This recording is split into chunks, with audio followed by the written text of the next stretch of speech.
Welcome to the Blow Your Mind podcast. If you're trying to figure out who you are, where you're headed, or how to trust yourself in the middle of it all, this show is for you. I'm Erika. I grew up in a trailer park on food stamps, and I went on to build a multi-8-figure award-winning company without a safety net and without pretending it was easy. I'm now a CEO, a best-selling author, and a philanthropist. And what I've learned is this: real confidence isn't a feeling. It's self-trust built through evidence. This is a place for real conversations. You'll hear from me and occasionally my husband, Chris, as we talk honestly about real life and the standards and decisions that separate talk from results. Let's blow your mind. I think in any relationship, as you get to know someone, before you actually decide to tie the knot, I believe there's 3 things you have to do. 1, you have to know the person for all 4 seasons, like spring, summer, fall, winter, cold days inside when there's nothing to do outside. I also think personally living with somebody ahead of time is super helpful. But I would say the third is, and I think this is the one that I have the strongest beliefs about, is that you have to go on a road trip together. And I'm talking more than like a 3 hours. I'm talking like 8, 10, 12 hours in a car, the 2 of you together driving to your destination. Hi, everyone. Welcome to the Blow Your Mind podcast. I'm so excited. Chris is joining us today. Hello. We're actually going to be talking about things that we fight about. Yeah. Eddie and Augie are with us right now too, joining us for the show, because I think, can they feel it? Can they feel we're about to talk about things that we fight about? I don't think so. No. Actually, this episode was actually Chris's idea. He calls me while I'm on a trip and he's like, babe, I have this idea for the podcast, or for the pod. I have this idea for the pod. I was like, oh gosh, okay. Yeah. He's like, I think we should talk about the things that we fight about.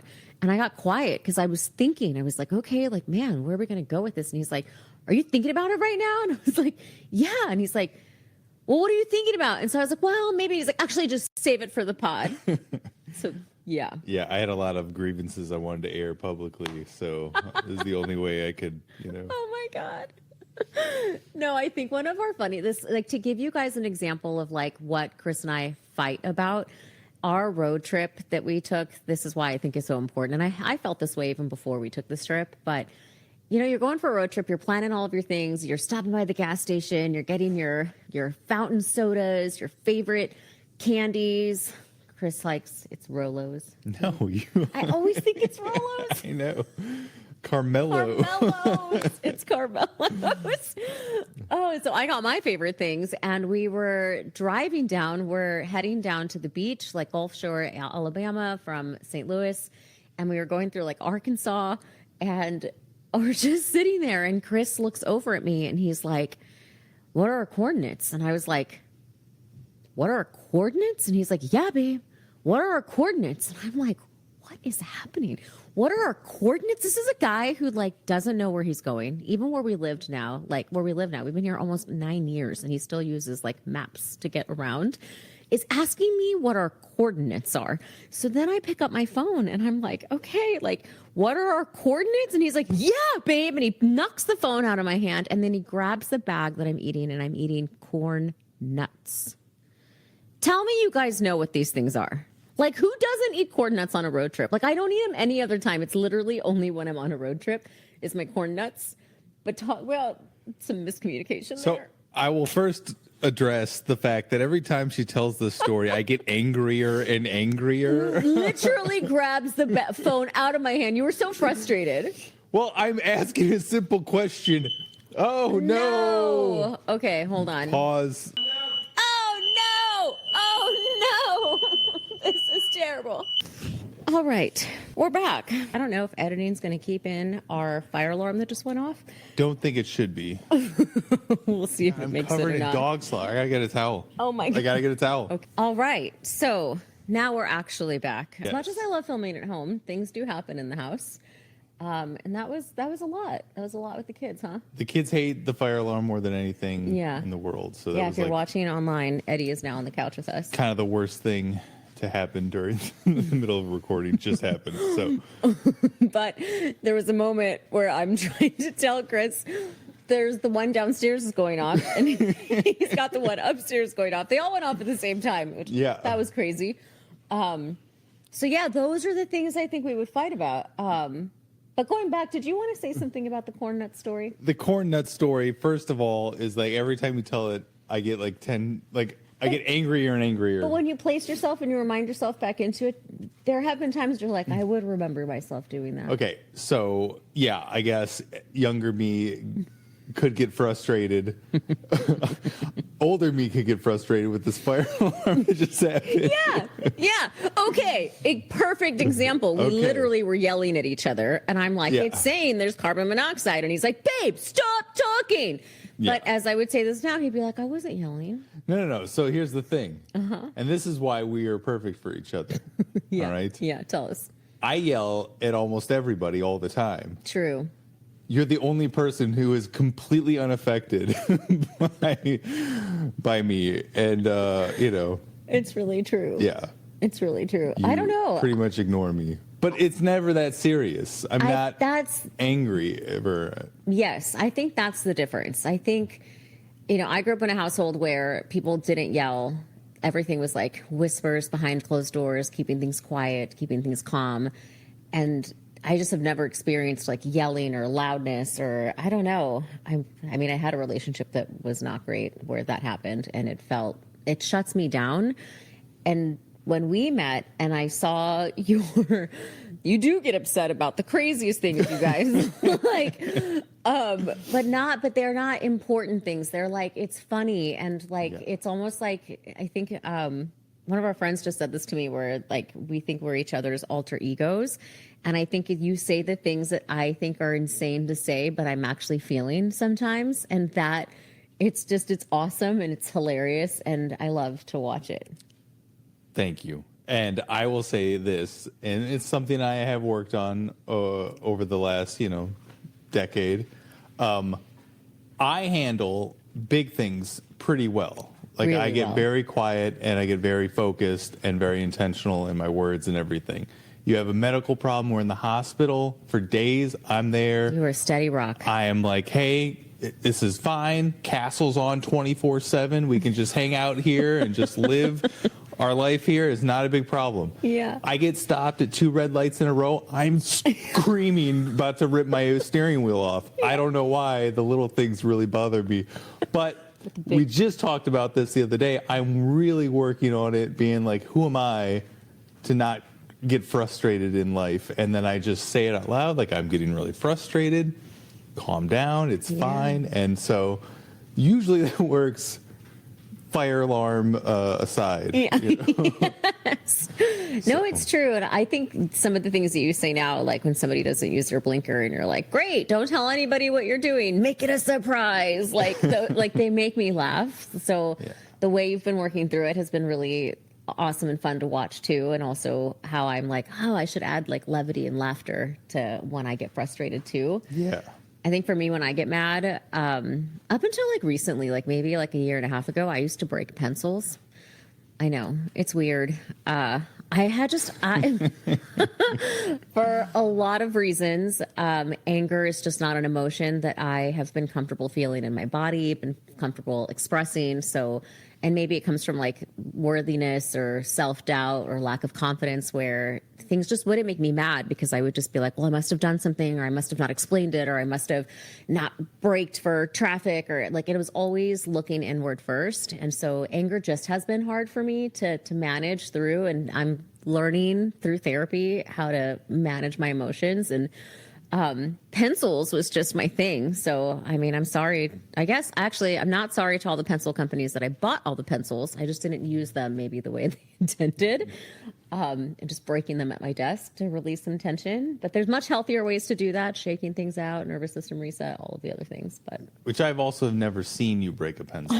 I do it in private. Yeah. I think you think it's like this shameful thing that you're doing. I do. Which just makes it all the more hilarious in my mind. I know. I know. But I would say like there is no perfect marriage. And if we're really going to talk about like the things that we fight about, it's not a fight. I don't even think is like the right word. I think we both try really hard to be there for each other, to show up for each other, to choose each other every single day. But we're also both human, so we're going to make mistakes. We're going to say the wrong thing. We're not going to see something that maybe the other person really cares about, and we're just like, it's just not on our radar. And I like to call those like blind spots. And like sometimes you just need to draw attention to what they are. And being able to communicate with your partner, this is not our first marriage. I think that's also really important. We both had married our high school sweethearts. And I think when you do that, I love to hear the stories of the ones that work out. I think for both of us, we were kids when we got married, and we were both trying to figure out who we were becoming. Vocabulary is changing, jobs are changing, dreams are changing. And so you're either growing together or you're feeling like the other person is becoming somebody different. And so as all of that is happening, I think communication was hard in our first marriages. But in this one, like that was something we talked a lot about, of like, we just have to tell each other when we're not okay. Yeah. I think also like telling each other what didn't work in our past relationships. Like you really don't like words, like I would never call you like a bad name or something. Like that stuff is just off the table. I mean, I just wouldn't do it anyways, but like that stuff but I had would said, be, like, yes. Big outburst of anger, which I'm not an angry person. So that on the big things, But yeah, even the small things, I don't get angry. It's not real I'm anger. Not anger. I just get like frustrated, like a little tantrum, like a child, but that's true. Like, but I would never like throw something across the room. Like that seems insane to me. Yes, and that would be terrifying for me. Right. But I also know, like, and as you're sitting here listening to this and you're thinking about your own relationships that you've been in, or the one that you are in now, or as you're going to get into one, like I do think it's even how I built my company, where I was like, what was all the things I hated in corporate that I don't want to be doing at my new company? And I built around that. And in your relationships, you can do that too, where we just did tell each other. Like I told Chris that you cannot unhear words. So if you're gonna be super upset, if you're a person who blows up and says like, gosh, you're such an asshole, like I'm always gonna remember that you called me an asshole in that, like for a long time. It's like, I'm going to try not to hold on to it, but it's going to be in there. And like burst of anger or throwing things like would completely shut me down. And then you shared yours too, of like, you were like, I just can't have you walk away. Yeah. Or like the silent treatment. I don't want to talk to me. What's going on? Don't just shut down. Like that's not helpful in any way. So yeah. And I think silent treatment is interesting because I do understand too, like sometimes things happen where it's like, hey, I'm going to be in the room with you. My feelings are just really hurt, or I'm trying to think of what the right words are that I want to say in this moment without it being too emotional. And so I just need a moment. And so like even that type of communication with you, or it's like, hey, I'm going to take a walk and I'm going to come right back, or I'm just going to sit here for a minute and then have the conversation. So I think when you say silent treatment, it's more of like days on end, or like you can feel the tension in the house and you're just like not talking to each other, but you can communicate to say like, I just need a moment. I love you. I'm going to come back to this. Sure. But I don't think we do very often even have breaks. I think the good thing and the bad thing about our fights is that I always think I'm right.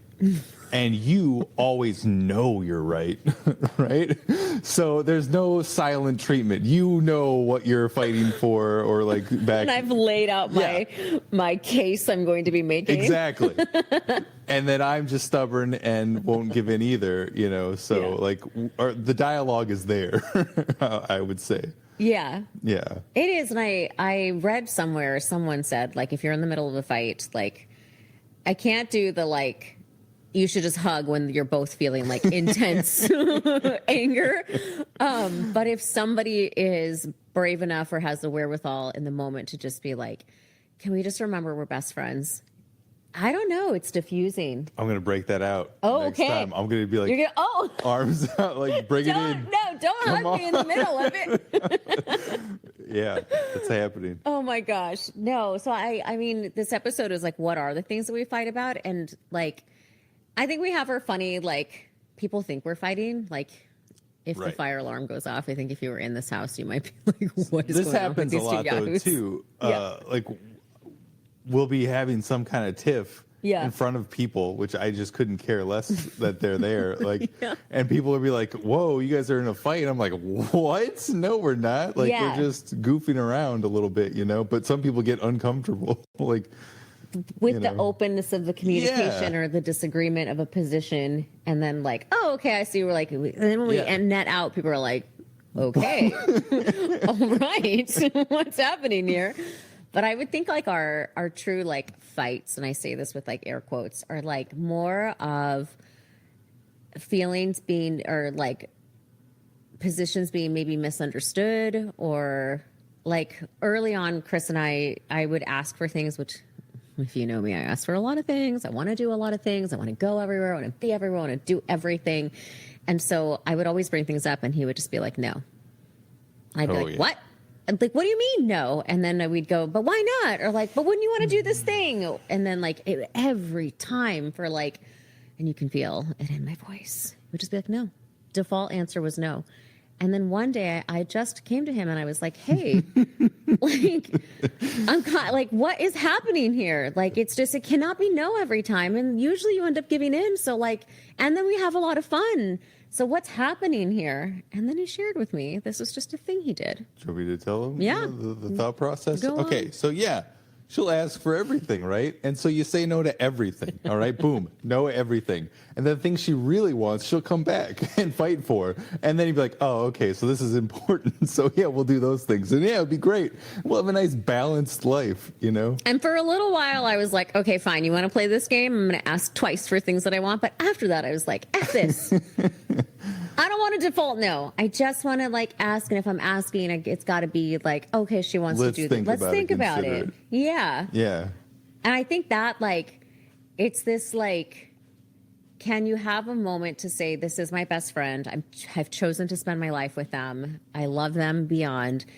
And so when you're upset, what is it that you're upset about, or why, who has to take the first brave step of having the communication? For us, another thing that had come to mind of like true like fights was like, I would come home and maybe make a comment about like the dogs, like we need to do this with them, or can we do that with them, or we need to fix this in the house. And Chris would say like, I just don't think that's a big deal, or no, I just wouldn't worry about it. Like he would just like kind of dismiss it. And over time, it really started to like hurt my feelings, like actually hurt my feelings. And I couldn't understand what it was. Like I wasn't just annoyed that I was being dismissed, but it was like actually like deeply hurting. And it was when I realized that, and I actually talked to him about it, and I was like, hey, like when this happens, like it actually hurts my feelings. And he would say, well, what do you mean? Why? And I had an opportunity to explain, like, I just feel like I go to work and I work on things with the FDA, and I work on big teams, and I have direct reports, and I'm important at work, and I'm respected, and people think I'm smart. And then I come home and I might make a comment about something, and you're just like, no. And you're not even giving it a second thought. You're not giving it a moment to have a conversation about it. And so I'm like, wow, like the person that I hold on a pedestal of like who I think's opinion of me actually matters to me doesn't think I'm smart, or doesn't believe in the things that I'm thinking about, communicating, wanting to change. And I feel like that was like a breakthrough moment for us, because you didn't even realize like it was that deep. I didn't realize that it was hurting your feelings like that. Like you thought I didn't think you were smart. And the whole time I thought you were the smartest person I've ever met. And I was shocked that you felt that way. And I was like, you kidding me? Like, no, like, you know, I can't think of a specific example, but, you know, it was always something that would be like, could go either way, nice to have, not a need to have. And I was like, it's fine, you know, but you thought of it, you thought it was important, give it some consideration at least, versus being like just dismissing it. So yeah big realization for me, for sure.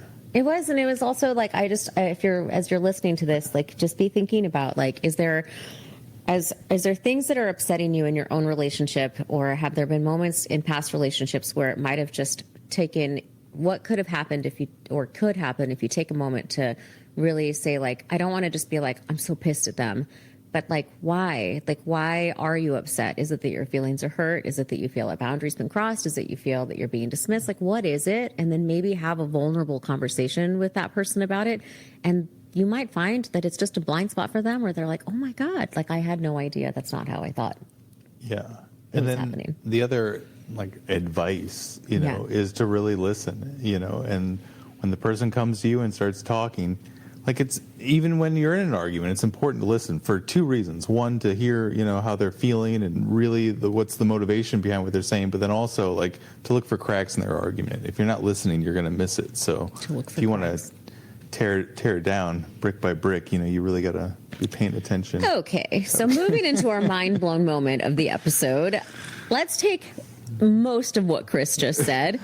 I also think the other good thing about us is we don't get overly emotional. I think that's the other thing I like to think about too. It's like you're not a very weepy, tearful person who gets like super hysterical and dramatic with fights, and I'm not an angry person. We just come and we have, you know, we talk it out. So I think that's probably why we're so good at fighting. But I would even say though, if you are like, if to have the self-awareness of like, how are you processing your emotions? What does communication look like for you?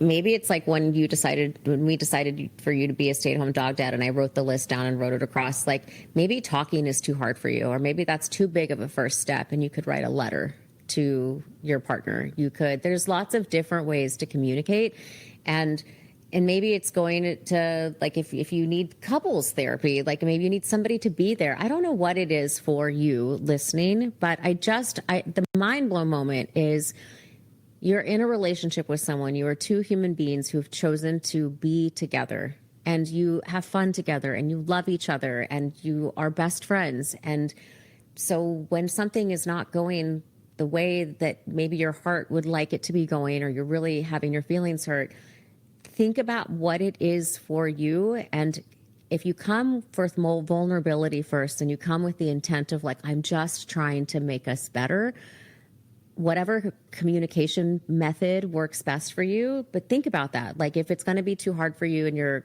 crying throughout, I might even start with that. If you're like, I don't want to write a letter, I do want to talk to them. You might even want to tell your partner like, hey, this is really hard for me to say, and I'm probably going to cry throughout. And I don't even need you to like acknowledge me along the way. I just would like for you to let me finish, and like then say the things, but then also know that you're going to have the opportunity to what Chris just said of like, then listen to what they're saying. This isn't a moment to just come in and be like, you did this, you did that, you did this.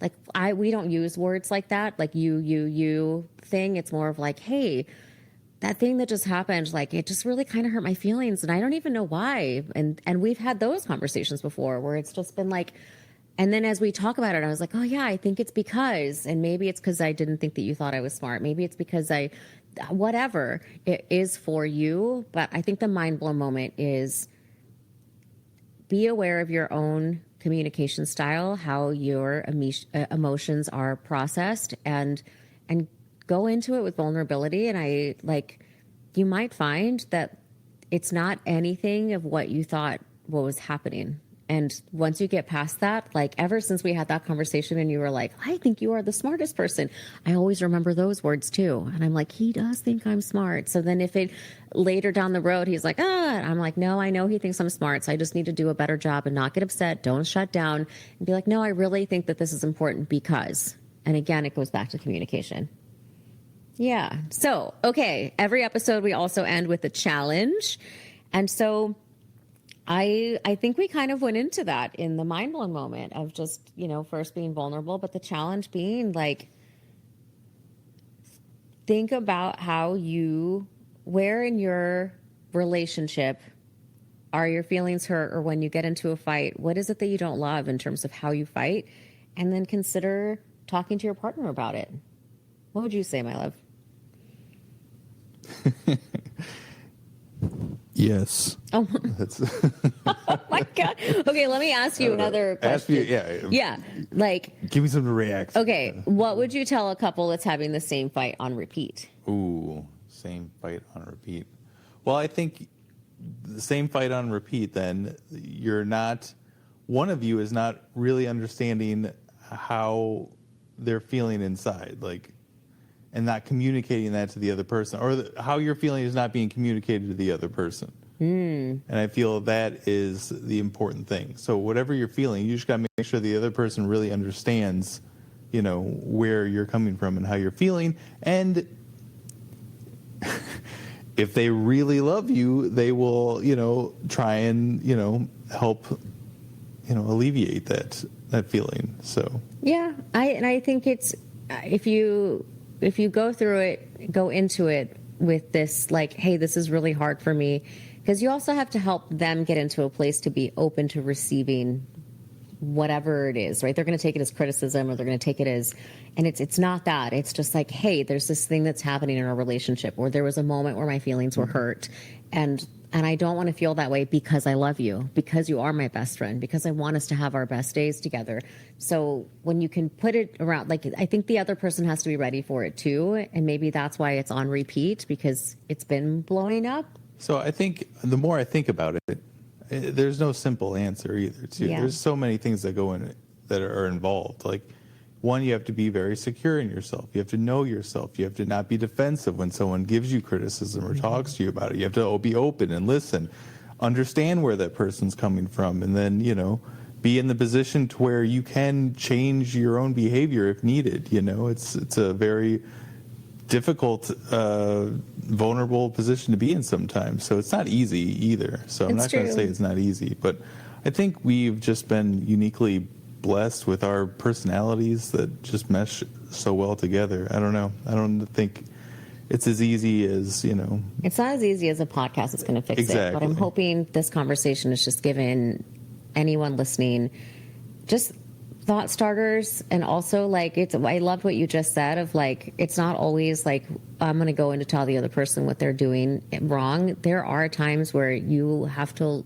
you're going to go in and you're going to say, this thing happened, and then you're going to find out in that conversation, oh my God, like, hi, I'm the problem. It's me. I think for me, what's hard with you to say I'm sorry is I do feel like I try so hard every day to be a good wife, to be a good friend, to be a good mom, to provide, to do the things. And so when I do something and I mess up, I'm like, but I had the best of intentions. I was doing all of the things. And I have to realize I'm still a human being. I'm still going to make mistakes. There are going to be many times where I have to say I'm sorry, and it's the right thing to do. But saying it sometimes is so hard because I try so hard. And that, for me, when it is my turn to say, like, God, I'm really sorry that happened. I remember the first few times when I said that to you, I'm like, and you laugh, and I'm like, I'm really sorry. Like, I really am. And I'm awkward and I'm uncomfortable, but you give me the space to be those things, because you can see that I'm trying, and you see that I am sorry, and I'm trying to figure this out. And then we do move on. Like, if you keep holding on to all of the things, they're just going to build and build and build and become a snowball, where it's like, I think that's what's also wonderful about our relationship is, like, after we've talked it through, we're like, do you feel good? Like, I love you too. And then we move forward and we move on, and it's not like another, like, thing that we're keeping track of. So 100%. And I agree. Like, you've done so much work on yourself too, but God, it's just the funniest sorry you gave me was, like, the first one ever. You were so pouty. I was. And I don't remember the fight. I don't remember what it was. I think you were clearly in the wrong, had to have been. And you were just, like, arms crossed, pissed about it. And you would say all the things that I didn't do right, but then you would end with, but yeah, I'm sorry. And it was so not, like, healing in any way. That's sorry for me, but I was like, that must have been really hard for her to do. So, and you gave me the space to do it. I mean, we're light years beyond that. Yes. Yeah. Oh my gosh. Well, I hope you all enjoyed today's episode. I wasn't sure what this was going to feel like having the conversation, but it's actually been really fun. I just love talking about the things that I think we both have done a lot of work on ourselves. You talk about that too, of, like, I'm still working on certain things. I think everybody is a work in progress, and self-awareness is so important, and loving the people around you is so important. And so I hope something today shifted in you, or you felt inspired to do something different for yourself or in your relationship. And until next time, we'll see you then. Bye. Thanks for listening to the Blow Your Mind podcast. If something you heard today stayed with you, that's your cue. Apply one idea. Keep one promise to yourself this week, because that's how you blow your mind. If this helped you build proof, shift your identity, or have an aha moment, share your receipts on Instagram and tag me at Erika_Sinner. Leave a review wherever you're listening so more people can find this work and blow their minds too. I'll see you next time.